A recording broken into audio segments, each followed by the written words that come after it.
നമസ്കാരം, ഞാൻ ഡോക്ടർ ഹസ്ന ഹമീദ്, പ്രശാന്തി ഹോസ്പിറ്റലിലെ ENT സർജനാണ്. നിങ്ങളുടെ കുട്ടി കൂർക്കം വലിക്കാറുണ്ടോ? വാ തുറന്നാണോ ഉറങ്ങാറുള്ളത്? എങ്കിൽ നിങ്ങളുടെ കുട്ടിക്ക് അഡിനോയിഡ് ഹൈപ്പർട്രോഫി അഥവാ മൂക്കിലെ ദശവളർച്ച എന്ന അവസ്ഥ ഉണ്ടായിരിക്കാം.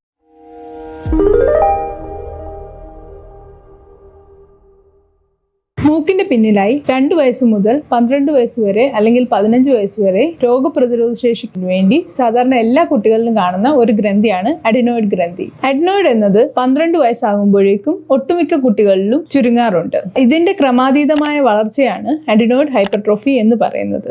അലർജി, തുടർച്ചയായ അണുബാധ, അന്തരീക്ഷ മലിനീകരണം എന്നിവ കാരണം അഡിനോയിഡ് ഹൈപ്പർട്രോഫി ഉണ്ടാവാം. ഇതുമൂലം കുട്ടിക്ക് മൂക്കടപ്പ്, ചെവിവേദന, കേൾവിക്കുറവ്, ചെവിയിൽ നിന്ന് പഴുപ്പ് വരിക, വിട്ടുമാറാത്ത പനി, ചുമ, തൊണ്ടവേദന, ശ്വാസതടസ്സം മൂലം കൂർക്കം വലി, ഉറക്കം ശരിയാവാത്തത് മൂലം അമിത ക്ഷീണം, പഠിത്തത്തിലെ ശ്രദ്ധക്കുറവ് എന്നിവയും സ്ഥിരമായി വാതുറന്ന് ഉറങ്ങുന്നത് മൂലം കുട്ടിയുടെ മുഖത്തിന്റെ ഷേപ്പിന് വ്യത്യാസം, പല്ലിന് കേടുപാടുകൾ, പല്ല് മുൻപോട്ട് തള്ളി വരിക, പല്ലുകൾ ക്രമം തെറ്റുക എന്നിവയും ഉണ്ടാവാം. ഒരു കുട്ടിയെ കാണുമ്പോൾ തന്നെ ഡോക്ടർക്ക് അഡിനോയിഡ് ഹൈപ്പർട്രോഫി ഉണ്ടോ എന്ന് മനസ്സിലാക്കാൻ കഴിയും. ഇത് കൺഫേം ചെയ്യാനാണ് എക്സ്റേ അല്ലെങ്കിൽ മൂക്കിന്റെ എൻഡോസ്കോപ്പി എടുക്കാറുള്ളത്. മൂക്കിന്റെ എൻഡോസ്കോപ്പി എടുക്കുക വഴി നമുക്ക് അഡിനോയിഡ് ഗ്രന്ഥിയുടെ ശരിയായ വളർച്ചയും അത് എത്രമാത്രം ശ്വാസതടസ്സം ഉണ്ടാക്കുന്നു എന്നും മനസ്സിലാക്കാൻ സാധിക്കും. അഡിനോയിഡ് ഹൈപ്പർട്രോഫി എങ്ങനെ നമുക്ക് ചികിത്സിച്ച് മാറ്റാൻ പറ്റും? സാധാരണയായി മൂക്കിലടിക്കുന്ന സ്പ്രേ പോലെയുള്ള മരുന്നുകൾ നൽകിയ അത് മിക്ക കുട്ടികളിലും ചുരുങ്ങാറുണ്ട്.